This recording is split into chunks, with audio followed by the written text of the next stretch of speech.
निर्विघ्नं कुरु मे देवो सर्वकार्येषु सर्वदा।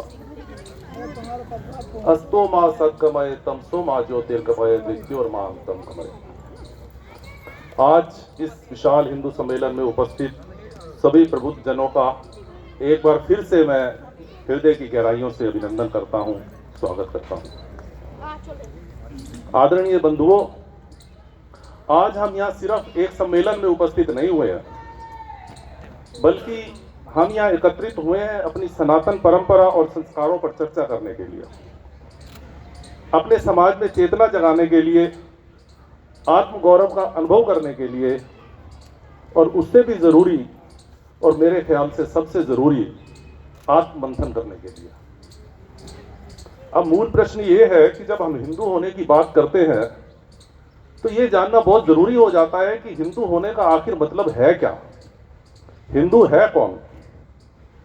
मेरी दृष्टि में हिंदू होने का बहुआयामी अर्थ है। सबसे पहला अर्थ जो मैं समझता हूं हिंदू होने का वो ये है कि वसुधैव कुटुंबकम, यानी जो सारी सृष्टि को अपना परिवार समझता हो वो हिंदू है। सर्वे भवन्तु सुखिना सर्वे सन्तु निरामया सर्वे भद्राणि पश्यन्तु मां कश्चित् दुख भाग भवेत्। जो पूरे संसार के सुख की कामना करता हो, सबके निरोगी होने की कामना करता हो, वो हिंदू है। यत्र नार्यस्ति पूज्यन्ते रमन्तो तत्र देवता, ऐसा मन में भाव रखने वाला, नारी की पूजा करने वाला हर व्यक्ति हिंदू है। पिता धर्मा पिता स्वर्गा पिता ही परमं धनम पितृ प्रीति मापन्ने प्रियंते सर्वदेवता। जो पिता को ही धर्म मानता हो, पिता को ही स्वर्ग मानता हो, पिता को ही परम धन मानता हो, वो हिंदू है। जैसे भगवान राम ने पिता की आज्ञा को शिरोधारी करते हुए राज्य का त्याग करके वनों में चले गए, ऐसे पितृभक्त व्यक्तियों का जो व्यक्तित्व है वो हमें बताता है कि हिंदू की परिभाषा क्या है। हिंदू होने का अर्थ है मन में सदा सद्भावना, शुभ कर्म की ही कामना और सत्य की आराधना, ईश होने की संभावना।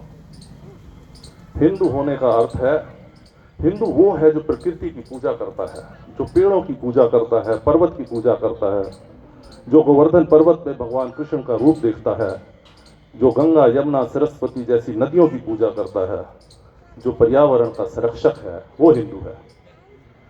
पृथ्वी जल वायु अग्नि और आकाश, इन पांच मूल भूत तत्वों की जो पूजा करता है वो हिंदू है। अब मूल प्रश्न ये है कि जब हम इतने गुणों से सुसज्जित हैं, सारे संसार को अपना परिवार मानते हैं, सबका भला चाहते हैं, नारी की पूजा करते हैं, प्रकृति की पूजा करते हैं, तो फिर हमें ऐसे सम्मेलन की जरूरत क्या है। तो हम ये सम्मेलन हमने क्यों मनाया। तो क्या हिंदू होने का कोई दूसरा पक्ष भी है? मेरी राय में है। वो है देश और समाज के प्रति हमारे कर्तव्य और उत्तरदायित्व। जब देश और समाज को हमारी जरूरत हो तो एक हिंदू होने का दायित्व और भी बढ़ जाता है। इन गुणों के अलावा हम लोग रोज उच्चारित करते हैं, या देवी सर्वभूतेषु शक्ति रूपेण संस्थिता नमस्तस्ये नमस्तस्ये नमस्तस्ये नमो नमः। यानी हम सनातन काल से ही शक्ति की पुजारी हैं, हम सनातन काल से ही शक्ति की पूजा करते आए हैं। या देवी सर्वभूतेषु बुद्धि रूपेण संस्थिता या देवी सर्वभूतेषु विद्या रूपेण संस्थिता। एक हिंदू होने के नाते हमें जितनी शक्ति की जरूरत है, बुद्धि की जरूरत है, विद्या की जरूरत है, हमें तीनों चाहिए। जब हम हनुमान चालीसा का पाठ करते हैं तो हम बोलते हैं कि बल बुद्धि विद्या देहु मोहि हरहु कलेश विकार। यानी हमें बल भी चाहिए, बुद्धि भी चाहिए, विद्या भी चाहिए।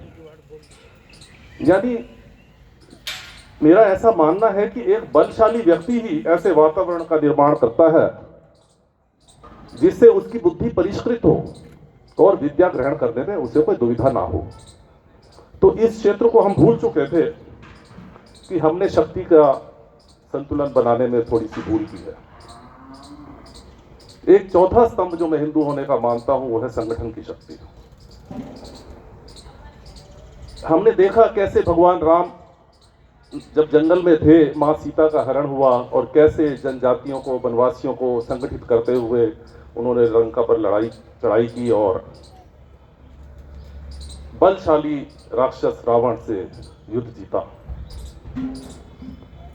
तो संगठन की शक्ति उस समय भी उतनी ही जरूरत थी, आज भी उतनी ही जरूरत है। आज के परिप्रेक्ष्य में इसका मीनिंग और बढ़ जाता है। अब कुछ लोग कहते हैं कि हम तो भक्ति करते हैं, हमें शक्ति की आवश्यकता क्या है, हम तो भक्ति भाव में विश्वास रखते हैं। देखिए, हमारे देवताओं ने भी धनुष बाण धारण किए, सुदर्शन चक्र कृष्ण भगवान के हाथ में था, हनुमान जी गदा का यूज करते थे, त्रिशूल के रूप में शिव जी ने भी शक्ति का संग्रह किया।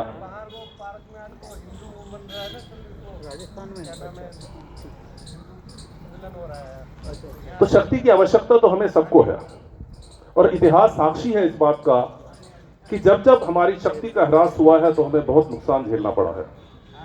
आक्रांताओं ने देश पे आक्रमण किए, समाज पे आक्रमण किए, हमारी संस्कृति और सभ्यता पे आक्रमण किए।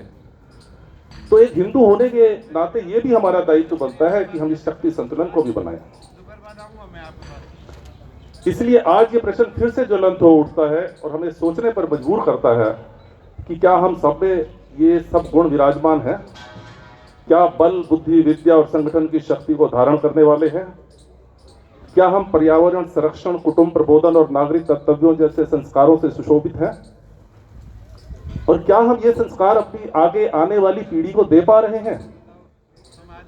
आइए आज हम सब मिलकर इन सभी बिंदुओं पर खुलकर चर्चा करते हैं और आत्ममंथन करें इस विषय पर हमें और क्या जागरूक होने की आवश्यकता है, यदि हाँ तो इस विषय पर कैसे आगे बढ़ा जाए। एक बार फिर से इस भव्य सम्मेलन में उपस्थित सभी प्रबुद्धजनों, नारी शक्ति, बच्चों का मैं हृदय की गहराइयों से अभिनंदन करता हूं और आशा करता हूं कि आज की परिचर्चा एक सार्थक स्वरूप लेगी। अब एक बार मेरे साथ सभी लोग जोर से बोलेंगे, जय हिंद, भारत माता की, भारत माता की, वंदे वंदे। अब मैं माइक उन्हीं को सौंपता हूं जो इसके वास्तविक उत्तराधिकारी हैं, वास्तविक अधिकारी हैं।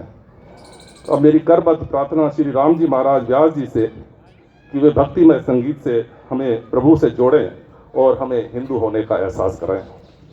श्री व्यास जी महाराज, बहुत बहुत धन्यवाद।